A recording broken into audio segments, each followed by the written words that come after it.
Praise the Lord, hallelujah.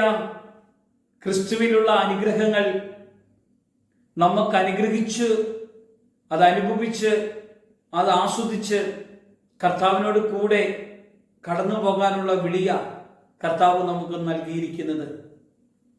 തൻ്റെ മക്കൾക്ക് സ്വർഗത്തിലുള്ള സകല ആത്മീയ അനുഗ്രഹങ്ങൾ കൊണ്ടാണ് ദൈവം നിറച്ചിരിക്കുന്നത്.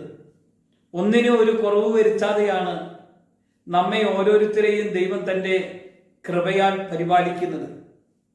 എഫെസ്യസിന്റെ ലേഖനത്തില് 1-ാം അധ്യായത്തിന്റെ 3-ാം വചനത്തിൽ പറയുകയാണ്, സ്വർഗത്തിലെ സകല ആത്മീയ അനുഗ്രഹങ്ങളാലും നമ്മെ ക്രിസ്തുവിൽ അനുഗ്രഹിച്ചിരിക്കുന്നു. നമ്മുടെ കർത്താവായ യേശു ക്രിസ്തുവിന്റെ ദൈവവും പിതാവുമായവൻ വാഴ്ത്തപ്പെട്ടവൻ. തൻ്റെ സന്നിധിയിൽ നാം വിശുദ്ധരും നിഷ്കളങ്കരുമാകേണ്ടതിന് അവൻ ലോകസ്ഥാപനത്തിനു മുമ്പേ നമ്മെ അവനിൽ തെരഞ്ഞെടുക്കുകയും തിരുഹിതത്തിന്റെ പ്രസാദപ്രകാരം ക്രിസ്തു മുഖാന്തരം നമ്മെ ദത്തെടുക്കേണ്ടതിനാണ്. എത്ര കാര്യങ്ങളാണ് നമ്മളോട് പറഞ്ഞത്. ഒന്ന്, സ്വർഗത്തിലുള്ള സകല ആത്മീയ അനുഗ്രഹങ്ങൾ. രണ്ടാമതായി, ക്രിസ്തുവിന്റെ സന്നിധിയിൽ നമ്മൾ എങ്ങനെയായിരിക്കണം? വിശുദ്ധരും നിഷ്കളങ്കരും കുറ്റമില്ലാത്തവരുമായിരിക്കണം. അതിനെന്ത് ചെയ്യണം? നമ്മുടേതായ അവസ്ഥകൾ കർത്താവിന്റെ കരങ്ങളിൽ കൊടുക്കണം. വിശുദ്ധനാകണമെങ്കിൽ എന്ത് ചെയ്യണം? യോഹന്നാൻ സുവിശേഷം 15-ാം അധ്യായത്തിലേക്ക് കടന്നു പോകുമ്പോൾ ഞാൻ നിങ്ങളോട് പറഞ്ഞ വചനം നിമിത്തം നിങ്ങൾ എന്ത് ചെയ്തു? ശുദ്ധിയുള്ളവരായി. അന്നേരം എങ്ങനെ ശുദ്ധി വരും?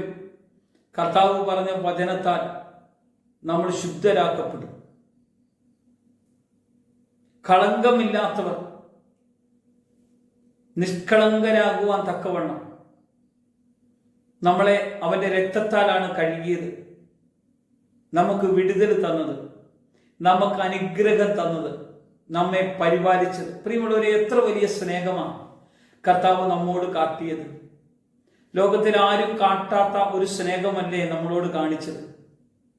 നമുക്ക് ഇത്ര വലിയ ആത്മീയ അനുഗ്രഹങ്ങൾ തന്ന കർത്താവ് നമ്മുടെ അകത്ത് വസിക്കുന്നത്.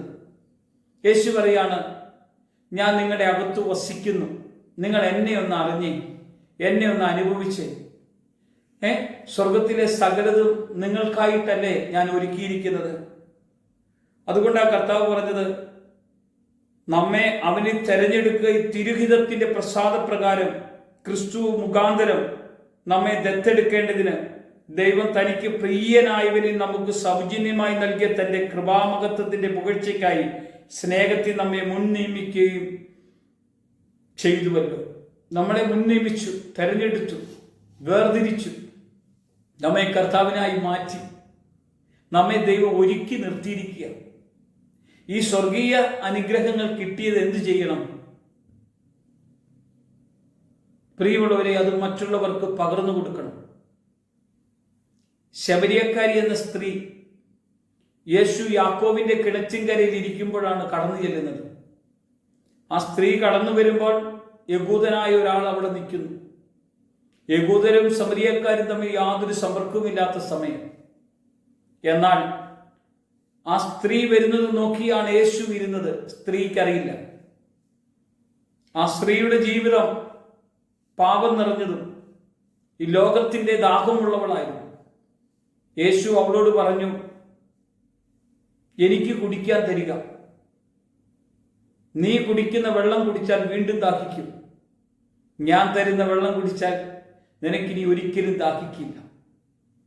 കാരണം സ്വർഗീയ ദാനങ്ങൾ തരാൻ, സ്വർഗീയ അനുഗ്രഹങ്ങൾ തരാൻ മതിയായ ഒരു കർത്താവ് കിണറ്റിൻകരയിൽ ഇരുന്നു കൊണ്ടാണ് അവളോട് പറഞ്ഞത്, ഞാൻ നിനക്ക് തരാം.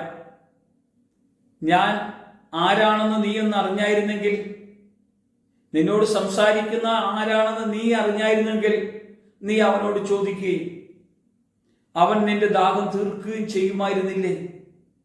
അവൾ തിരിച്ചറിഞ്ഞു. എങ്ങനെയാ തിരിച്ചറിഞ്ഞത്? യേശു അവളോട് പറഞ്ഞു, നീ നിന്റെ ഭർത്താവിനെ കൂട്ടിക്കൊണ്ടുവരിക. അവൾ പറഞ്ഞു, എനിക്ക് ഭർത്താവില്ല.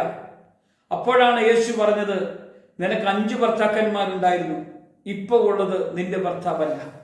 ഹൃദയ രഹസ്യങ്ങൾ അറിയുന്ന വരാനിരിക്കുന്ന മശികയാണ് എൻ്റെ കർത്താവ് അങ്ങെന്ന് അവൾ തിരിച്ചറിഞ്ഞപ്പോൾ അവൾ ചോദിക്കുകയാണ്, വരാനിരിക്കുന്ന മശികയാണോ അങ്ങ്?